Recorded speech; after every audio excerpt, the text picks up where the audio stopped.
venga, vamos a ver, vamos a continuar. Gracias, Amalia. Amalia es la responsable internacional. Centramos. Amalia es la responsable internacional en la Dirección General del Catastro. Es una gran colaboradora de nuestro colegio y además, pues bueno, por supuesto, darte las gracias, Amalia, por estar aquí con nosotros. Por supuesto, como siempre, a la Dirección General del Catastro, y también darte el aprovecho de darte las gracias porque hablas muy bien de los profesionales de España a nivel internacional, que no sé qué me lo has dicho. Así que doble gratitud, efectivamente. Va a ser nuevamente una conferencia muy apasionante, muy interesante, así que tomar nota. Y en los catastros en los países europeos y la construcción del catastro paneuropeo. Muy curioso. Pues todo tuyo, Amalia. Muchas gracias.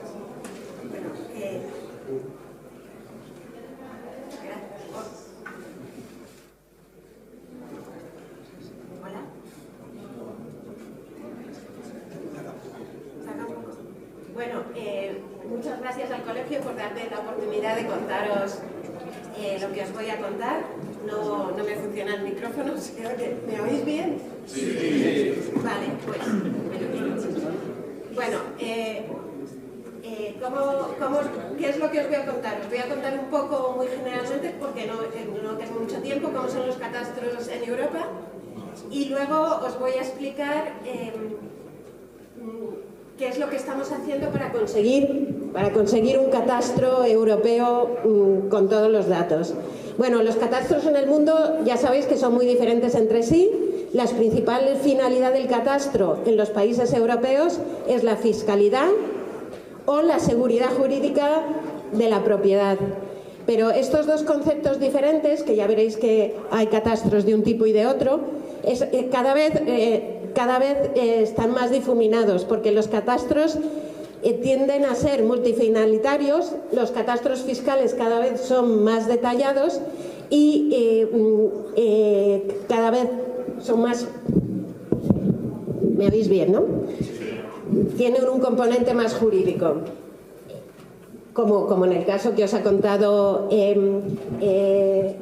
Luis, que el catastro español, al final, cuando las fincas están coordinadas, pasa a ser un catastro, lo que llaman en Europa un catastro legal. Son los datos del catastro los que delimitan cómo es la finca y de ellos el registro los toma. Pero es el catastro el que aporta los límites. En la mayoría de los países el catastro se ha convertido en una información básica de referencia que sirve de soporte a muchísimas políticas públicas y que, puesta al servicio de los ciudadanos, empresas, potencia el desarrollo de la economía. Es importantísimo en el mercado inmobiliario, en la agricultura, en la monitorización medioambiental, en la planificación urbanística, en las infraestructuras, en la aplicación de políticas públicas de la administración, en la seguridad jurídica, en la seguridad pública. O sea, los datos que ha mostrado Luis del registro no hubieran del volcán de La Palma no hubiera sido posible sin los datos catastrales. Los datos catastrales son los que han permitido saber cómo eran los bienes inmuebles antes del volcán, y también para análisis socioeconómicos. El valor de la información geoespacial, ya lo veréis, ha cambiado. Ya los datos catastrales, si se combinan con otros datos, son más valiosos, y eso es lo que interesa, ponerlos de alguna forma que se puedan combinar.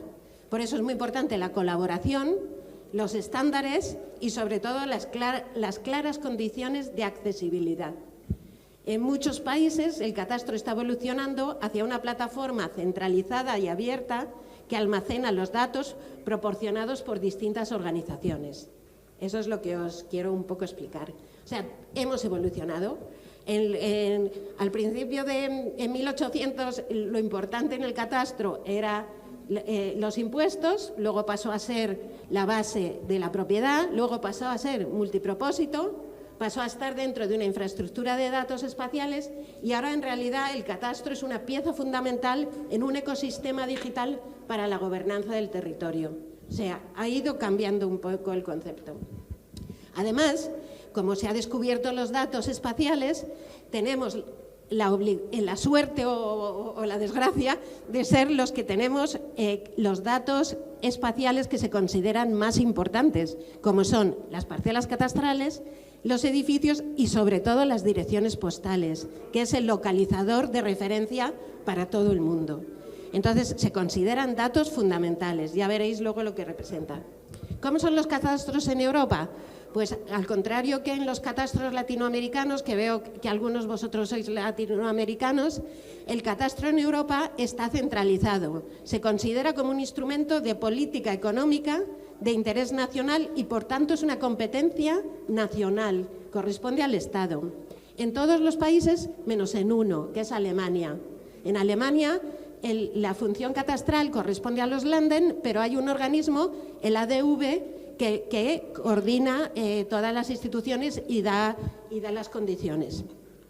En Hungría, por ejemplo, ahora mismo hay un conflicto, pero vamos, es una cosa puntual, que dos organismos se están peleando por tener el catastro. Eso es lo que está ocurriendo hoy, pero se decidirá en breve quién es el verdadero responsable. O sea, una institución por país, que eso hace muy fácil funcionar. El catastro está en los distintos países, está en relación con el uso principal que de ellos se hace. Por ejemplo, hay unos países en el que el origen es fiscal y ha seguido siendo fiscal, como es Bélgica, España, Francia, Italia y Luxemburgo, y la responsabilidad del catastro está en el Ministerio de Hacienda. Hay un segundo grupo muy fuerte en Europa que depende de distintos ministerios, Agricultura, Medio Ambiente, Territorio. En esos países está Grecia, Finlandia, Países Bajos, Portugal, etcétera. Luego hay algunos que tienen un organismo autónomo, que es el que se encarga del catastro, como puede ser Dinamarca o Suecia, o Suiza, que tienen una organización catastral autónoma. Y luego hay 3 países en Europa que no tienen catastro. Napoleón no cruzó el estrecho, Inglaterra e Irlanda no tienen catastro y Malta no tiene catastro por la influencia inglesa. ¿Y cómo funcionan? Pues funcionan con unos mapas topográficos de detalle y una labor de los registradores, pero no funcionan tan bien como funciona el catastro en el resto de los países. Por otra parte, los países se dividen en 2 grupos casi iguales, unos en que hay una institución geográfica y catastral única, como pueden ser Austria, Dinamarca, Finlandia, Luxemburgo, Portugal, Países Bajos, Suecia. O sea, el catastro es parte del Instituto Geográfico Nacional, y en otros en que son 2 instituciones diferentes, como Alemania, Bélgica, España, Francia, Italia. Irlanda, Malta y Reino Unido solo tienen un organismo topográfico. Esto un poco relacionado con lo que os ha dicho antes Vladimir sobre los condominios. En algunos catastros solo se preocupan de las parcelas. Por eso él ha dado importancia a los condominios, porque en muchos países, en Europa, solo se han preocupado de las parcelas, no se han ocupado de los edificios. Pero cada vez más hay una incorporación de edificios y es lo que están llamando ellos catastro 3D. Pero imaginaros el catastro de España sin los edificios. Pues eso es lo que ocurre en muchos países. ¿Cómo lo están evitando? Pues en general los municipios sí que tienen datos sobre los municipios importantes, sí que tienen datos sobre los edificios. Entonces lo que hacen, este es el caso que os pongo, es el caso del catastro holandés, que sobre el catastro, que sí que depende del catastro, ponen los edificios que toman de los municipios, y la responsabilidad está en los municipios. El catastro solo distribuye esa información. Ya veréis que distribuye mucha otra información también. Al final, ¿qué pasa? Pues que el catastro es responsable de una parte de la información, pero distribuye mucha otra. O sea, lo que hoy ha venido a deciros Jesús, pues mucha más información la tiene incluida el catastro. Tiene toda la información que afecta, ahora lo veremos, a las propiedades, aunque no es su responsabilidad. ¿Por qué nosotros vamos tan adelantados en los condominios? Por una cosa clarísima, porque tenemos la división horizontal que en muchos países no existe. Por ejemplo, yo conozco bien Holanda, y en Holanda los condominios son de un propietario y los demás los alquilan, no los compran. Los condominios en general no están comprados. Y la idea de bien inmueble que nosotros tenemos del piso con una parte de la escalera, con el sótano y con el ático para poner los trastos, ese concepto no existe en muchos países. Es lo que la división horizontal no existe. Pero es lógico, ¿por qué? Porque España es el país en que más gente vive en piso de toda Europa. Entonces es un concepto diferente. También es importante saber que España, si pensáis en nuestro catastro, es muy diferente a muchos otros países porque hay mucha zona que está despoblada. Pero, sin embargo, tenemos los metros cuadrados más poblados de Europa. En Hospitalet de Llobregat es el kilómetro cuadrado más poblado de Europa. O sea, es un contraste de las dos cosas que es interesante saber y que nos afecta. Otra cosa de las que hemos hablado y de las que ha hablado Vladimir y Luis es que en la mayoría de los países europeos las propiedades se delimitan con linderos en que las partes interesadas acuerdan exactamente dónde está y marcan en el terreno por dónde va, ¿vale? Entonces, en Suiza, por ejemplo, un bien inmueble no existe si no está registrado. No está registrado si no está levantado por un agrimensor. Y no se considera levantado si no está delimitado en el terreno. O sea, que ese es el concepto. Pero ¿qué pasa? Que eso trae un problema. Trae el problema de la digitalización, el Cadastral Index Map, que ahora os explico lo que es, versus el Cadastral Map. ¿Qué pasa? Que las propiedades en Europa se han ido registrando las propiedad privada y se ha ido registrando uno a uno. Se ha ido catastrando uno a uno. Cada escritura tiene un levantamiento, pero al ponerlos todos juntos se solapan y hay agujeros. Y se solapan mucho y hay mucho problema. Entonces, lo que hicimos en catastro de hacer un continuo se está imponiendo en el mundo. Nosotros tuvimos la suerte de decidir que queríamos hacer un catastro continuo y eso se está imponiendo. ¿Por qué? Porque lo que se enseña en Internet es un catastro continuo y lo que entra en todo esto que estamos diciendo es un catastro continuo. Ya no vale, como tiene el registro, o ya no vale, como tienen muchos catastros europeos, tener las parcelas aisladas. Lo legal tiene que ser el plano que se ponga en Internet. No puede ser lo legal lo que no se pone en Internet. Entonces, ¿qué pasa? Que en muchos países, a través de la inteligencia artificial y de otros procesos, lo que se está intentando es marcar en el plano las parcelas de la forma en que se marca en el catastro español. Yo estoy segura que todos pensáis que el catastro español no tiene precisión suficiente. Tiene la precisión mínima para poder ser un continuo y da las herramientas, como ha dicho Luis, para mejorarlo y tener un catastro completo. ¿Qué está haciendo, por ejemplo, el único país que ha conseguido igualar el papel que acompaña a las escrituras con el plano continuo digitalizado es Estonia, que es un pequeño país y que ha hecho un montón de esfuerzo, porque en Estonia es obligatorio que una parcela y su colindante tengan el mismo límite y las mismas coordenadas, pero en el resto del país cada parcela tiene sus coordenadas y hay unos problemas horrorosos de solapamiento y de agujeros. Que eso, aunque no lo valoráis, en el catastro español no ocurre y es importante. Por eso, el catastro español está muy bien visto en Europa, porque hemos sabido hacer eso.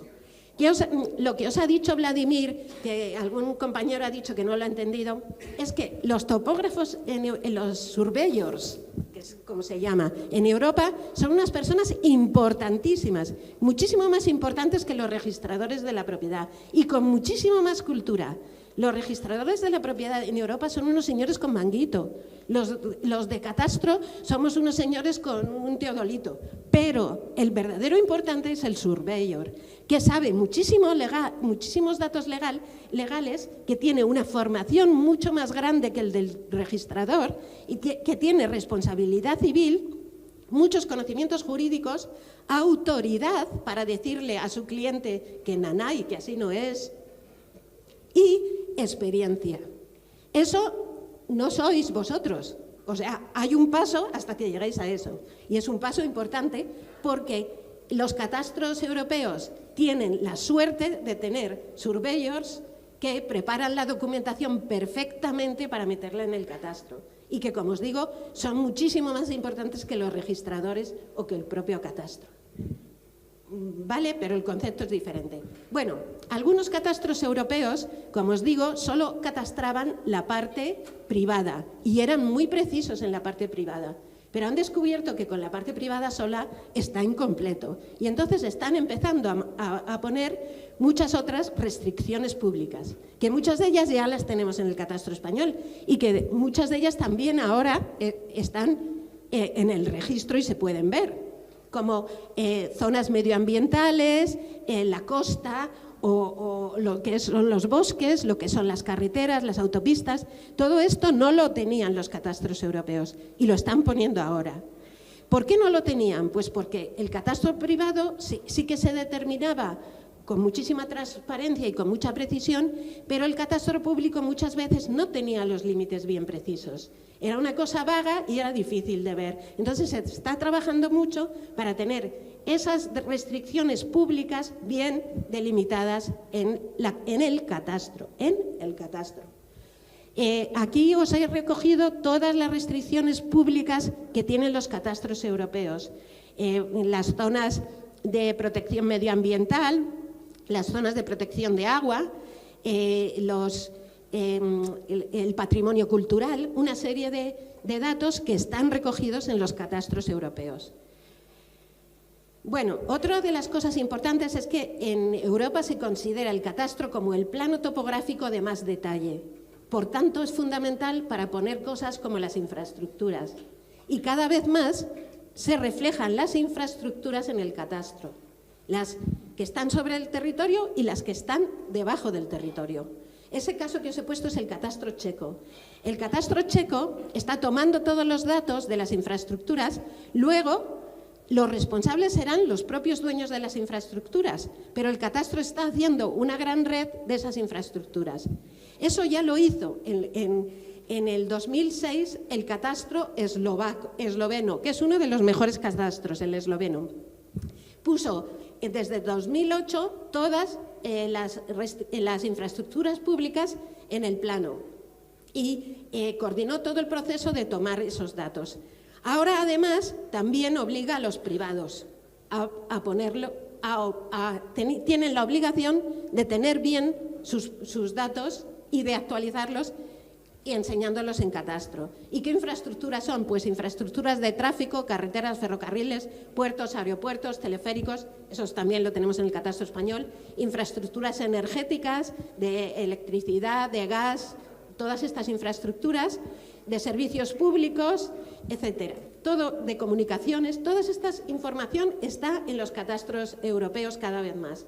Por ejemplo, sigo con el caso de Eslovenia, tiene una cosa que se llama Call Before You Dig, que es saber dónde están enterradas las líneas subterráneas de servicios públicos antes de que comience cada proyecto de excavación. Ayuda a prevenir lesiones, gastos y sanciones y protege las infraestructuras. Y además, el tener una infraestructura afecta al valor del bien inmueble, o sea que es importante. Eso mismo también lo tiene el catastro holandés desde hace mucho tiempo. Él lo publica, aunque, como os digo, la responsabilidad de su mantenimiento es de cada uno de los organismos responsables.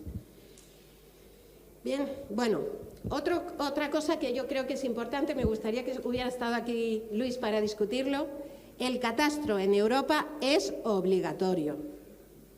Solamente en España un contrato privado llevado a público es oponible a terceros. Es el único caso en España, en Europa. Si de verdad queremos que el catastro y el registro funcionen bien, el registro tiene que ser obligatorio.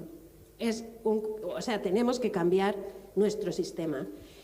Como dice él, en muchos países están unidos, aquí veréis los países en los que el catastro y el registro está unido, y en otros países en los que no están unidos no hay una doble base de datos como estamos creando aquí en España, no, hay una.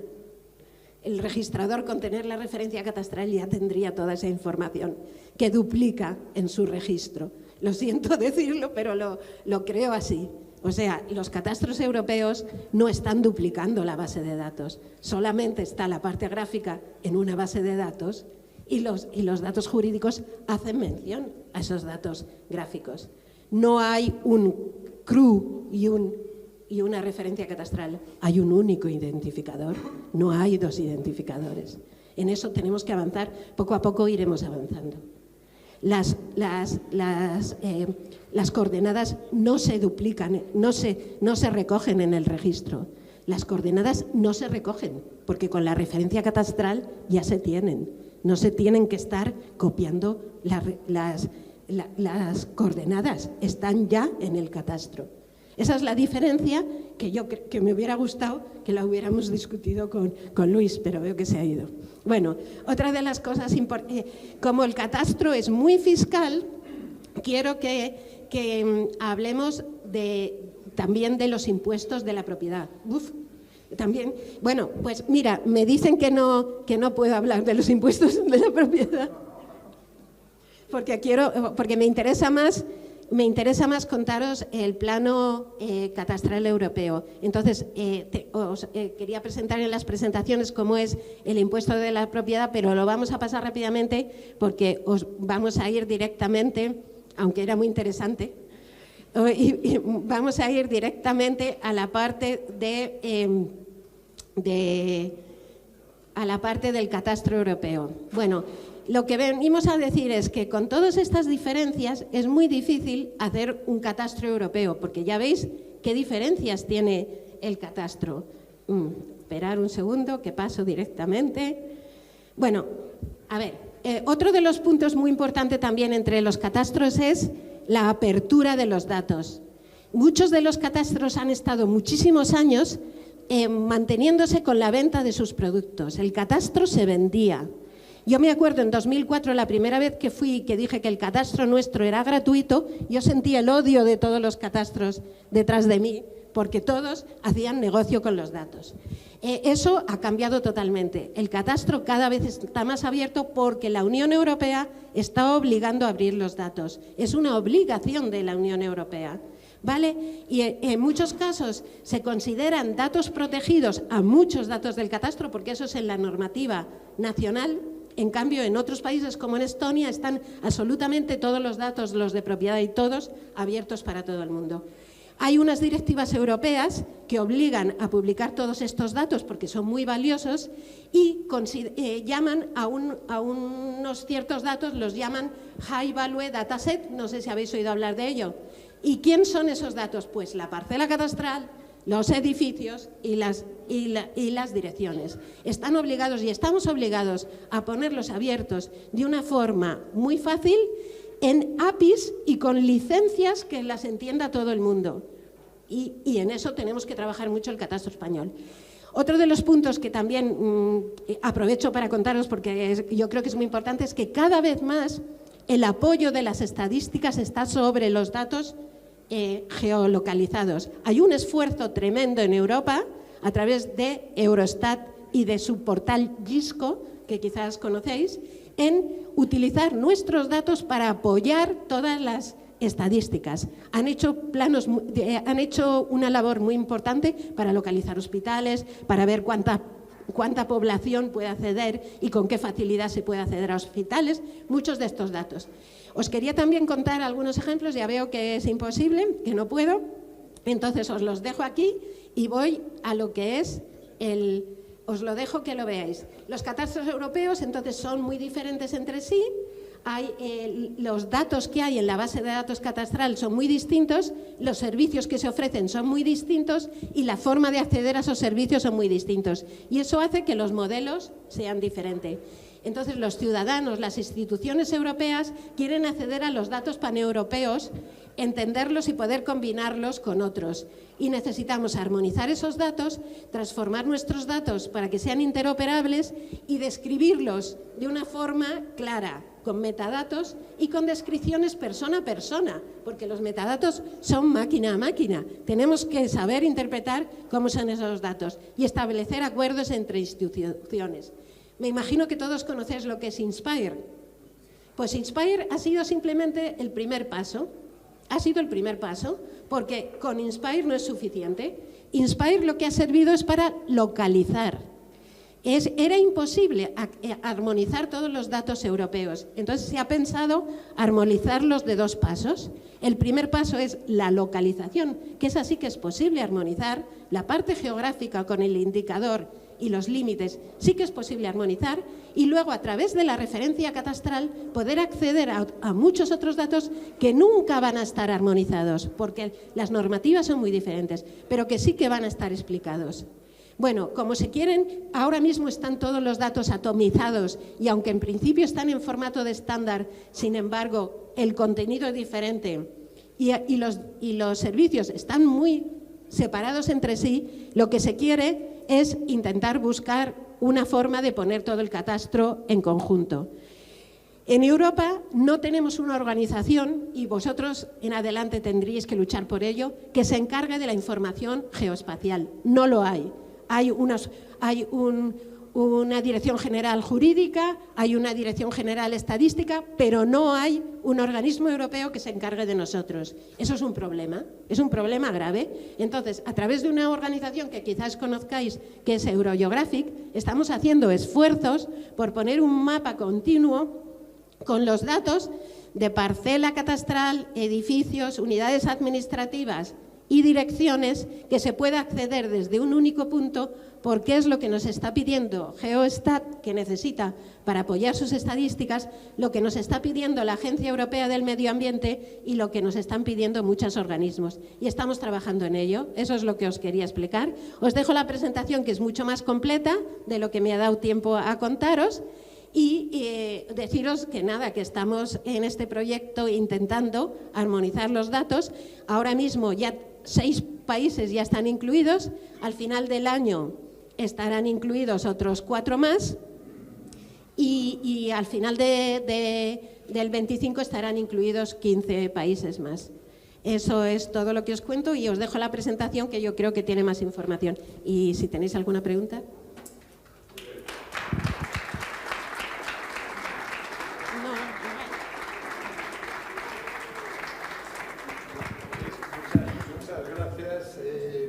La presentación. Yo creo que os habéis dado cuenta que, igual que en el primer caso con Luis, las dos titulaciones, geomática y TIC, tienen que ver. Es decir, que me quedo otra vez en lo que ha comentado el profesor Rafa Caturla con respecto a animaros a que los que podáis hacer esta doble titulación. Es importante que en el análisis vayáis identificando, lo que hago para vosotros es muy importante, que es la salida profesional. Yo creo que tanto la anterior como la de ahora, ¿verdad, Amalia?, nos está dando una gran oportunidad, no solamente en España, sino la consideración a nivel europeo. Ahí os lo dejo.